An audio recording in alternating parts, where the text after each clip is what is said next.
Hi everyone, my name is Janice Mercado, and this is for my digital ethics class with Professor James at North Park University. And today we're going to go into the nitty-gritty of digital privacy. So what is digital privacy? According to some research, digital privacy is when you can use the internet and connected devices without compromising your information. Okay, but let's get a little bit deeper into that. What is privacy? Well, privacy means that not only do other people not have unwanted access to your information, but also that you can also control what data is public and what is private. All right. So, if you can control your privacy, are you able to control your digital privacy? Let's get down to business. The main issue with maintaining privacy on the internet is the fact that there are a number of different ways to access the information necessary to abuse or cause harm to an internet user. Whether it's obtaining statistics or browsing information, or spreading spyware and viruses, the techniques available are almost effortless and do not take much experience to use. Social media privacy. One of the most common outlets for information about a user is through social media. These websites provide valuable information at the user's own expense without necessarily meaning to. Privacy settings are often secondary and take some navigating to locate. Sites like Facebook, for example, have your privacy set to open as a default for new users. They do prompt you, though, to set privacy settings, but operate them separately for each piece of content. You may have your main profile picture set to be viewed only by people you have accepted as friends, but you kinda don't realize that your profile can still be seen by other people who aren't your friends. The frightening thing about social media sites being open about sharing information is the way they are able to use face recognition systems to match your face with that of pictures on your profiles. That's pretty scary. And have you ever seen the show Catfish? Well, Catfish is a prime example of how people's private pictures and information from social media are used and individuals steal their identity and start to chat with people online. In order to verify the person is real, Neve goes through search engines like Google and drags and drops the pictures of the people in order to see if the person has multiple pages or to verify they are who they say they are. And unfortunately, that's not always the case.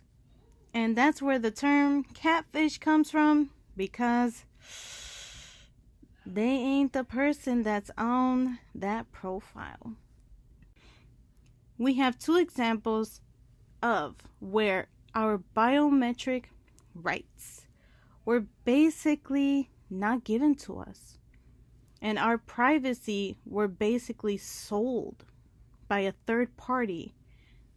For instance, Facebook, U.S. District Court Judge James labeled Facebook's $650 million class action settlement over alleged Illinois Biometric Information Privacy Act violations a landmark result, while the plaintiff's attorney, Jay Eldenson, called it a make or break moment for the privacy bar. And for Six Flags, most of you probably got your little card that says your information. And if you went or were a member or a season pass holder from October 2013 to December of 2019, that Six Flags lost against an Illinois Supreme Court in landmark of their biometric privacy case in 2019. So, yeah, it's pretty serious. So hopefully, privacy starts getting better.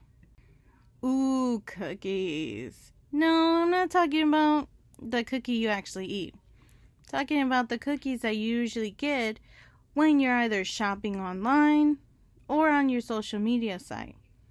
They'll usually have something like this on your screen, which says that you understand their settings of using cookies.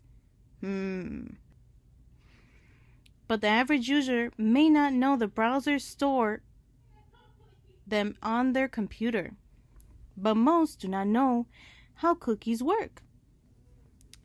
A cookie is a small piece of data sent from a website and stored on a user's computer when they access said website. Unknowingly to the average user, cookies are very useful in tracking the user's movements on the websites, how frequently they use it, which pages they use the most, as well as their personal information. And I would call them the cookie hacker. Now, government control. About 6 in 10 Americans do not think it is possible to go about daily life without having companies or government collect their personal data. That's crazy. When referring to the government control, in overall access and censorship of the internet by the government to standards they deem fit. This method of censorship is used by the Chinese government to restrict the internet users of their country from uploading any content they see as negative towards their country. So if you ever been to Japan or China, you will see billions and billions of cameras. And they are literally giving you zero privacy. It's crazy. And what's more crazy is that this was about to be our norm. Because it was the same idea that was almost implemented in the United States with the Stop Online Privacy Act, or SOPA, and the Protect IP Act, PIPA, which was introduced to stop copyright infringement. But in the end, would eliminate all of the user uploaded content and freedom the internet has to offer. So, with that said, we are free to browse. Here are some tips and tricks to keeping your privacy safe. Some things like buy virus protection programs. It's super important. There are so many doorways viruses can come through. It is not worth the risk not to be safe while connected to the internet. Many people have virus protection either pre-installed on the machine or purchased but don't run the automatic updates. Viruses are developed and updated just as fast as the virus protection software. So, it is vital to maintain up-to-date protection software. And something like having a complicated password.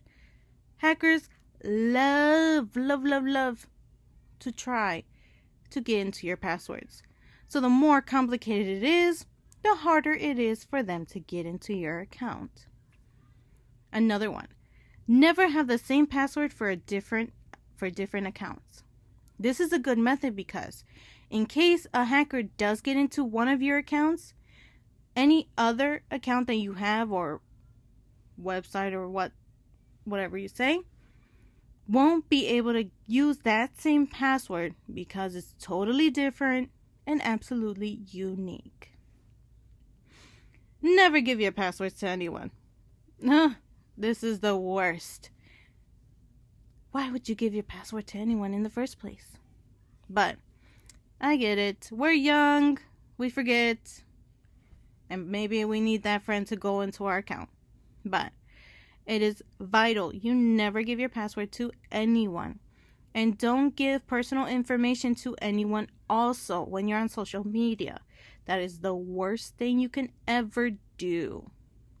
And also, something you can do is Google yourself. See if you're famous.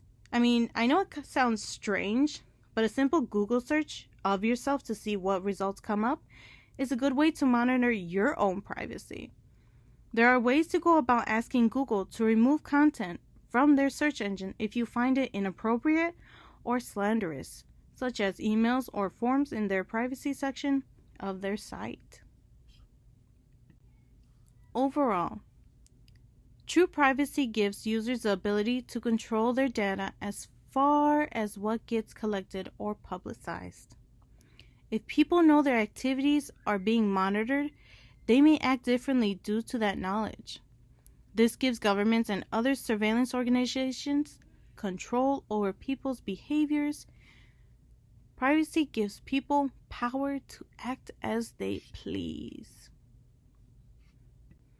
Well, thank you, lovely people, for watching. I hope you learned a little more about digital privacy today. And for more information on digital ethics and digital marketing, please visit www.northpark.edu/SPS.